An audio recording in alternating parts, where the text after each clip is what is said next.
মাছটা আপনি যদি 10 লাখ খরচ করেন, 10-12 শতক 15 শতক পুকুরে 10 লাখ খরচ করে 4 থেকে 5 মাসে দেখেছে আরো 8 লাখ 9 লাখ টাকা, কেউ 10 লাখ টাকা আরো লাভ করে ফেলতেছে। 30-35 শতক পুকুর থেকে 600 মন প্লাস শিং মাছ বিক্রি করছে, এরকম রেকর্ডও আছে। সরকার থেকে তারা পুরস্কারও পাচ্ছে সেরা চাষি।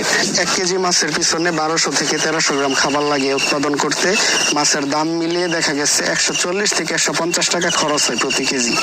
তো 100 মন মাছ উৎপাদন করতে আপনার 5.5 লাখ থেকে 6 লাখ টাকা খরচ হয়। 4 থেকে 5 মাসের মধ্যে পোনা কিনা সহ বিক্রি করা হয় আপনার 12 লাখ টাকা, এরকম 100 মন মাছের দাম। শিং, ফাঁদিয়া, তারপরে গুলশা, ট্যাংরা, সাইফদের মাছের সাথে অন্য মাছের কোনো তুলনা নাই। আবুজ্জা লস খাইছি, কিন্তু যাই রিজিকের মালিক আল্লাহ, বুঝলেও লস খাইতে হয় যদি আল্লাহ না দেয়। আমি বুঝছি, বুঝার উচিল্লা আল্লাহ রহমত করছে। আলহামদুলিল্লাহ। গত বছর কত মন মাছ এখান থেকে পেয়েছেন? 72-73 মন। 72-73 মন, প্রায় 4 লাখের মতো হয়েছি। এবছর ইনশাল্লাহ বেশি হইব।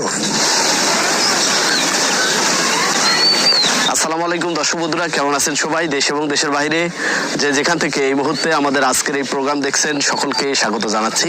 দর্শক বন্ধুরা, মাছের রাজ্য ময়মনসিংহে চলে আসছি। এটি ময়মনসিংহ জেলার ত্রিশাল উপজেলার ধলা গ্রাম। এই গ্রামে অসংখ্য কৃষক রয়েছে যারা মৎস্য চাষের সাথে জড়িত। আমাদের বাংলাদেশে যে পরিমাণ মাছের চাহিদা, তার অধিকাংশ মাছের চাহিদা পূরণ হয় ময়মনসিংহ থেকে। ময়মনসিংহের আশেপাশের যে উপজেলাগুলো রয়েছে, সব উপজেলায় কম বেশি কৃষকরা মাছ চাষের সাথে জড়িত। তেমনিভাবে ত্রিশালের অসংখ্য কৃষক উদ্যোক্তারা অন্যান্য ফসলের তুলনায় এই মাছ চাষে অনেক আগ্রহী এবং এই চাষটাকেই তারা পেশা হিসেবে নিয়ে অধিক পরিমাণ লাভবান হচ্ছেন। আজকে আমরা এমনই একজন তরুণ উদ্যোক্তার সন্ধানে এসেছি। তিনি হচ্ছেন সাইফুল ভাই। তার মৎস্য হ্যাচারির নাম হচ্ছে ফাতিহা মৎস্য নার্সারি। এইখানে যতদূর আপনার চোখ যাবে ততদূরে মাছের পুকুর পাবেন এবং এই ধরনের অসংখ্য মাছের হ্যাচারি পাবেন। কৃষকরা তার পুকুরে মাছ চাষ করতেছেন এবং সেখান থেকে ব্রুড মাছ সংগ্রহ করে তারা রেণু উৎপাদন করে সেটা আবার পোনায় পরিণত করে সারা বাংলাদেশে সরবরাহ করতেছেন। তো তেমনি উদ্যোক্তা সাইফুল ভাইও। তার বাবা একজন মসজিদে ইমাম ছিলেন, তার বাবা মাছ চাষের সাথে জড়িত ছিলেন। বাবার সেই মাছ চাষের পেশাটাকে তিনিও কর্মজীবনের নিজের পেশা হিসেবে বেছে নিয়েছেন। বর্তমানে বাংলা মাছ সহ বিভিন্ন টাইপের মাছের রেণুপোনা তিনি প্রস্তুত করেন এবং সেই রেণুপোনাগুলো সারা বাংলাদেশে সরবরাহ করে আসতেছেন। এই ধলা এলাকার কৃষকরা মাছ চাষ করে কতটা স্বাবলম্বী হচ্ছে, কোন মাছ চাষ লাভজনক, কিভাবে সেটি করলে লাভজনক হয়, সেই বিষয়গুলো জানবো। অনেকে আমাদের জানিয়েছেন যে শতাংশে প্রায় 10 মনেরও বেশি মাছ চাষ করা সম্ভব, যেটি অনেকের কাছে অবিশ্বাস্য। আমরা সেই সন্ধানে আজকে উদ্যোক্তা সাইফুলের সাথে কথা বলবো এবং এই এলাকার আরো অনেকের সাথে কথা বলে সেই তথ্যগুলো আপনাদের দেওয়ার চেষ্টা করবো। আশা করছি ভিডিওটি না টেনে পুরোটি দেখার চেষ্টা করবেন। আজকে ক্যাটফিশ জাতীয় মাছ সহ বাংলা মাছের চাষ এবং রেণুপোনা কোথায় পাবেন, কিভাবে পাবেন, এসব বিষয়ে গুরুত্বপূর্ণ একটি ভিডিও চিত্র আপনাদের সামনে তুলে ধরবো। চলুন শুরু করা যাক।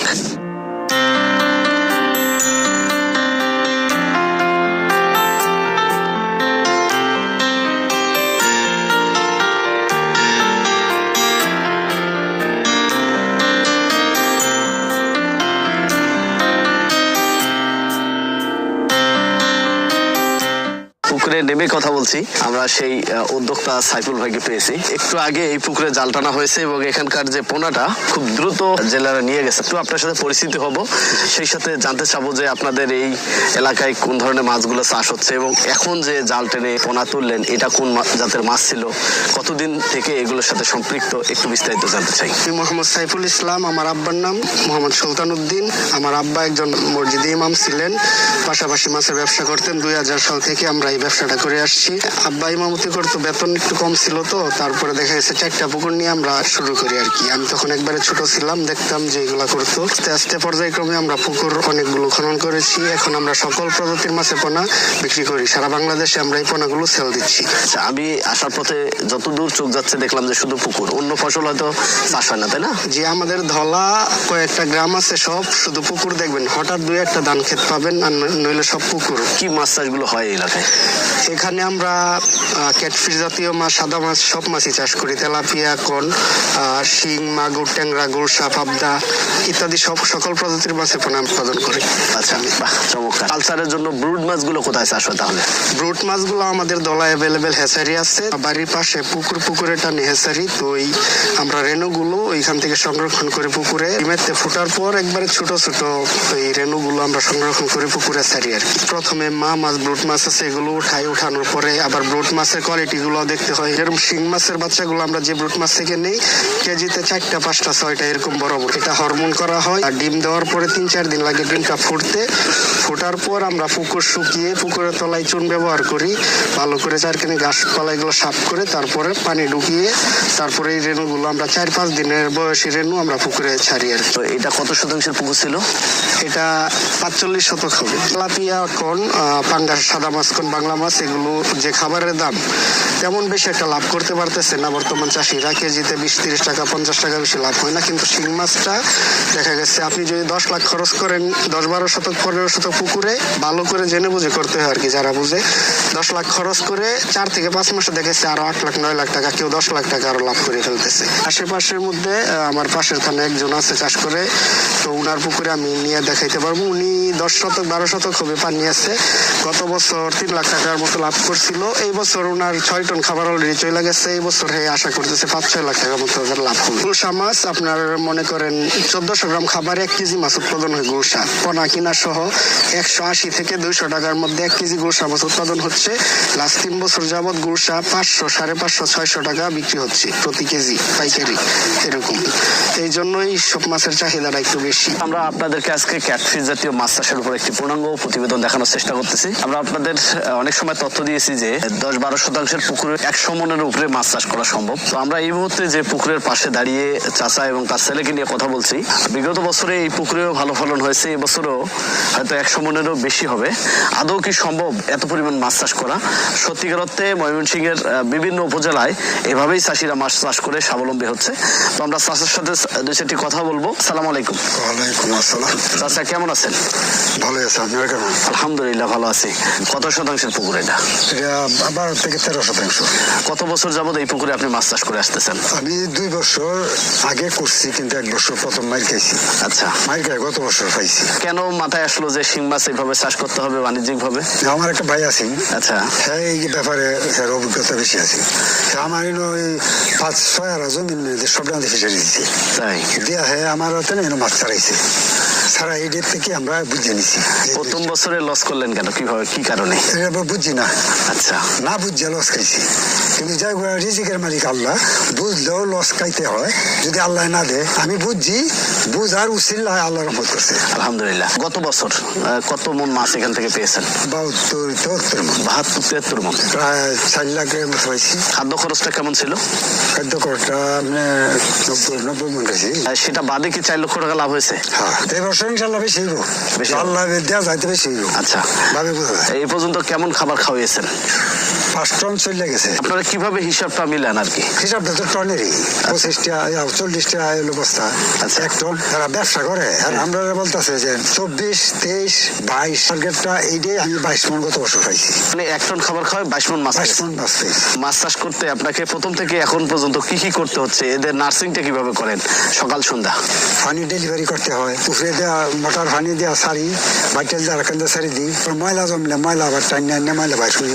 পানি 1-2 দিনের ভিতরে ফাল্টানি লাগে। পানি একটু বেশি বেশি ফাল্টাইলে মাছের উপকার বেশি আছে। আমাদের বাংলাদেশে এখনো অনেক চাষিরাই এই মাছ চাষ সম্পর্কেই জানে না, যে এত যে ফলন হয় এটা অনেকে বিশ্বাসই করতে পারে না। বাস্তবতাটা কি এবং চাষিরা তাদের অন্যান্য মাছ চাষের সাথে এই ধরনের মাছ চাষ যুক্ত করতে পারে কিনা? শিং, ফাঁদ দিয়া, তারপরে গুলশা, ট্যাংরা, সাইফোদের মাছের সাথে অন্য মাছের কোনো তুলনা নাই। বিক্রিটা হয় কিভাবে? মন হিসাবে 40 কেজি। এখান থেকে পাইকাররা নিয়ে যায় না আপনাদেরকে এখান পাঠাতে থেকে হয়? পাইকারা নিয়ে যায়। চমৎকার। এই মাছটা হারভেস্ট করবেন কতদিন পরে? আরো প্রায় 40 দিন। দেখি যদি সময় হয় দর্শকদের আপনার এই পুকুর দেখাবো। আপনি ভালো থাকবেন, আপনার ছেলেকেও ধন্যবাদ জানাচ্ছি। আসসালামু আলাইকুম। ওয়ালাইকুম সালাম। এই ত্রিশাল উপজেলাটি আমার মনে হয় যে একটি ব্যবসায়িক কেন্দ্রবিন্দু হয়েছে মাছ চাষের ক্ষেত্রে। এখানে একই সাথে কৃষকরা মাছ চাষ করেন, পাশাপাশি এই মাছের আবার পোনা চলে যাচ্ছে আমাদের বাংলাদেশের বিভিন্ন প্রান্তে। তো এখানে অসংখ্য উদ্যোক্তারা এই সেক্টরে নিজেকে ব্যবসামুখী করেছে, পাশাপাশি চাষ করেও কিন্তু নিজের ভাগ্যের পরিবর্তন করাচ্ছেন। তেমনই উদ্যোক্তা সাইফুল ভাইয়ের সাথে আমরা কথা বলছি। সাইফুল ভাইয়ের কাছ থেকে আরো বিভিন্ন তথ্য দেবো আপনাদেরকে, যেহেতু তিনি বাবার মাছ চাষটা থেকেই পর্যায়ক্রমে এই সেক্টরে জড়িত হয়েছেন। ছোটকাল থেকে দেখে আসছেন কে কিভাবে করতেছে, রোগবালাই কি কি হয়, এসবের সমাধান কি, এসব বিষয়েও তিনি জানেন। বিদেশের ভিডিও দেখতাম যে পাকা হাউসে মাগুর মাছ চাষ করে অর্ধেক পানি অর্ধেক মাছ, তারপরে ভালো গ্রোথ আসতেছে। তো শিং মাছটা অনেকটাই ওই ধরনের, এই ক্যাটাগরি রুই, ক্যাটফিশ জাতীয় মাছ। পরে আমরা আস্তে আস্তে এটা দেখার পর আস্তে আস্তে ঘনত্ব বাড়ে। ডাক্তারও দেখা গেছে বলে যে শতকে 2000 2500 পিস বেশি দিয়েন না, 1500 পিস দেন, কারণ তাদেরও এই বিষয়টা অনেকের ধারণা নেই। প্রথমে শতকে 2000 পিস চাষ করাতাম, কেউ 3000 পিস, কেউ 5000 পিস, ওরা তো নতুন, আমি যা বলি তাই করে। এরকম টেস্ট করতে করতে দেখেছে বাড়াইতে বাড়াইতে এখন আমি 10 শতকে 1 লাখ 1.5 লাখ পর্যন্ত শিং মাছ আমি চাষ করাচ্ছি বর্তমানে। আচ্ছা সাইফুল ভাই, যেটি জানতে চেয়েছিলাম যে যেহেতু আপনি ছোট থেকেই মাছের সাথে জড়িত, তাই না? আপনার বাবা করতো, আপনিও করেন। জি জি। তো এটা এখন ব্যবসায় পরিণত হয়েছে এবং নিজেকে এখানে উদ্যোক্তা হিসেবে তৈরি করেছেন। মাছ চাষের জন্য আসলে পুকুর প্রস্তুতটা কিভাবে করতে হয়, আপনি যেটা বলছেন যে আমরা 10,000 পর্যন্ত 1 শতকে মাছ দিতে পারি। ক্যাটফিশ জাতীয় মাছগুলো যেমন শিং, পাবদা, গুলশা, মাগুর, তারাবাইম, এই টাইপের মাছগুলোর ফলন কেমন হচ্ছে, কি রোগ হচ্ছে, কোন ধরনের খাবার খাওয়াচ্ছেন, এটাতে সর্বশেষ যখন হারভেস্ট করা হচ্ছে তখন লাভ কেমন হচ্ছেন, একটু বিস্তারিত যদি আপনি আমাদের বলতেন। না জেনে বুঝে চাষ করবেন না। এর যার কাছ থেকে মাছ নেন ওই লোকটা কি আপনার পরামর্শ দিতে পারবো কিনা যে কোনো রোগবালাই হইলে ওষুধ কি দিবেন, কিভাবে মাসিক পানি পরিচর্যা নিবেন, পানির যত্ন নিবেন, ওইগুলো জানে কিনা, বা মাছের জাতটা কিরকম ভালো কিনা, গ্রোথ আসবে কিনা, ওইগুলো সব জেনে বুঝে তারপরে আপনি পোনা ক্রয় করবেন। যারা শিং মাছ চাষ করবেন তাদের পুকুর 5 শতক থেকে 30 শতকের ভিতরে রাখবেন। পুকুর দোআঁশ বেলে মাটি হলে ভালো হয়। পুকুরের গভীরতা রাখবেন 7 থেকে 8 ফিট, সর্বনিম্ন 5 ফিট রাখতে হবে, কারণ শিং মাছ অতিরিক্ত গরমকালে পানি গরম হলে দেখা গেছে সমস্যা হয়, শরীরে গাটার সমস্যা হয়। সর্বনিম্ন 5 ফিট গভীর রাখতে হবে পানির, উপরে 10-12 ফিট থাকলেও সমস্যা নেই। যদি 8 ফিট গভীর রাখেন তাহলে আপনি 10 শতকে 150 মণ শিং মাছ অনায়াসে চাষ করতে পারবেন। পোনা দেওয়ার 4 থেকে 5 মাসের মধ্যে 15টা থেকে 20টা কেজিতে আসবে। পানির যত্ন নিতে হয়, মাছ যখন বড় হয় খাবারটা একটু বেশি পড়ে, তখন পানিটাও একটু চেঞ্জ করতে হয়, এরকম লাইন গার্ড রাখতে হবে পুকুর যেখানে নেন। আর একটা জিনিস খেয়াল রাখবেন, উপরে যে কোনো গাছপালা না থাকে আর কি। গাছপালা থাকলে দেখেছি গাছের পাতা পরে পানি নষ্ট হয়, ভাইরাস দেখা দেয়, অনেক রোগবালাই দেখা দেয়। এই জন্য খোলামেলা জায়গায় যে এরকম পরিবেশে পুকুর নিবেন। পুকুর নতুন খনন করেন তাহলে আমি বলবো 15 শতক থেকে 30 শতকের ভিতরে পুকুরের সাইজ গুলো রাখবেন। দেখা গেছে অনেক বড় চাষি ভাইও আছে 20 লাখ পোনাও নেই, তো তারা দেখা গেছে 50 শতক 100 শতক পুকুরে 5 লাখ 6 লাখ পোনা চাষ করা যায়। তো 5-6 লাখ পোনা এক পুকুরে আপনারা না দিয়া আপনি যদি এই 50 শতক পুকুরে 3টা ভাগ করেন, ছোট ছোট 3 ভাগে 5 লাখ পোনা 3 ভাগে 3 পুকুরে দেন, তাহলে আপনার সেফ নিরাপদ বেশি থাকবে। কোনো কারণে যদি একটা রোগ হয় তাহলে সব মাছে ছড়ায় যায় 5 লাখ মাছে। যদি আপনি 3 ভাগে দেন এই 5 লাখ মাছ, রোগ হইলে একটা পুকুরে সীমাবদ্ধ থাকবো, ওষুধ কম খরচ হইব, প্লাস আপনার মাছও সব মাছগুলো একটু সেফ থাকবো বেশি। বীজ নিয়ে যদি মাছ চাষ করেন তাহলে এরকম কিছু মাছ চাষ করবেন যে আপনি যেহেতু টাকা দিয়ে ভাড়া নিচ্ছেন পুকুরটা, আপনার যেন লাভ হয়, যার জন্য দামি মাছ চাষ করুন। খাবারের দাম বেশি, আপনারা শিং মাছ চাষ করবেন, নাইলে গুলশা মাছ চাষ করতে পারেন, এই দুইটা ভালো রেট পাওয়া যাচ্ছে। শিং মাছ যদি চাষ করেন তাহলে 33 শতকে 1 বিঘাতে দেখা গেছে পুরাতন চাষিরা 500-600 মণ এরকম করার রেকর্ড অ্যাভেলেবেল আছে। 33 শতকে 3 লাখ পর্যন্ত শিং মাছ চাষ করা যায় আপনার সামর্থ্য অনুযায়ী। আপনি চাইলে 1 লাখও চাষ করতে পারেন। যদি 1 লাখ চাষ করেন, 1 লাখ থেকে দেখা গেছে 100 মণ প্লাস মাছ উৎপাদন হয়। মিডিয়াম ভাবে ধরলেও আপনি যদি 20-25 কেজিতে এনে বিক্রি করে দেন তাও 100 মণ মাছ হবে 1 লাখ। কোন মাছগুলো কোন সময়টাতে আমরা পুকুরে ছাড়তে পারি? শিং মাছ আদর্শ সময় হলো শিং মাছ পুকুরে চাষে দেওয়ার চৈত্র মাস থেকে বৈশাখ জ্যৈষ্ঠ আষাঢ় এরকম 4-5 মাস পর্যন্ত আপনি যে কোনো সময় চাষে দেন ভালো হবে। তবে বৈশাখ জ্যৈষ্ঠ মাসের মধ্যে যদি আপনি চাষে দেন তাহলে গুনে গুনে 4 থেকে 5 মাসের মধ্যে আপনি 15টা কেজিতে আনতে পারবেন। মাছ বিক্রি করতে সুবিধা, অল্প সময়ে বড় হয়, যার কারণে শীতে চাষে দিলে দেখা গেছে আপনার 7 থেকে 7.5 মাস চাষ করা লাগে, আর গরমে দিলে 4 থেকে 5 মাসের মধ্যে হয়ে যায়।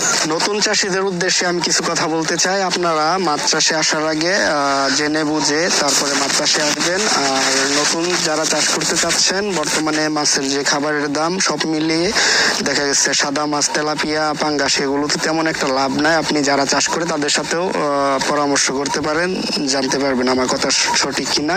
5 শতক 10 শতক 15-20 শতক 30 শতক তারা আসলে মূলত শিং মাছ চাষটাই বেশি করে। কারণ হলো শিং মাছের যে রেট পাওয়া যায় বাজারে 15টা কেজিতে আনলো 12,000 টাকা মন পুকুরতে নিয়ে যাচ্ছে। 30-35 শতক পুকুর থেকে 600 মণ প্লাস শিং মাছ বিক্রি করছে, এরকম রেকর্ডও আছে। সরকার থেকে তারা পুরস্কারও পাচ্ছে সেরা চাষি। আপনি এই মাছ চাষ এবং রেণু পোনার ব্যবসা নিয়ে ভবিষ্যৎ পরিকল্পনা কি করতেছেন? ভবিষ্যতে পরিকল্পনা এটাই, যেহেতু ছোট থেকে এগুলা দেখে শিখে বড় হয়েছি, আল্লাহর রহমতে প্র্যাকটিক্যালি আমি যা শিখি, যতটুকু শিখছি প্র্যাকটিক্যালি সবাইরে মাছ দিয়া করি, সব খোঁজ খবর রাখি, কোন ওষুধ ভালো কাজ করতেছে, কোন খাবারটা জানার পর আমি এটাই আমার ভালো লাগে। অনেকেই ফোন দিয়ে কোনো সমস্যা হলে সমাধানের জন্য পরামর্শ দেয়া করি, আনন্দের সহিত এই কাজটা করি আর কি। আমি এই জন্য ভবিষ্যৎ পরিকল্পনা আমার এটা, আমি যাদেরকে মাছ দিই ওয়ান টাইম ব্যবসা করি না, যেন ভাই বন্ধুর মতোই সম্পর্ক গড়ে তুলি, সবসময় খোঁজখবর রাখি। আমি এটাই করতে চাই সারা জীবন, এই রেণুপনা উৎপাদন করে সারা বাংলাদেশে সেল দিতে চাই, এটাই নিয়েই আগাইতে চাই আর কি।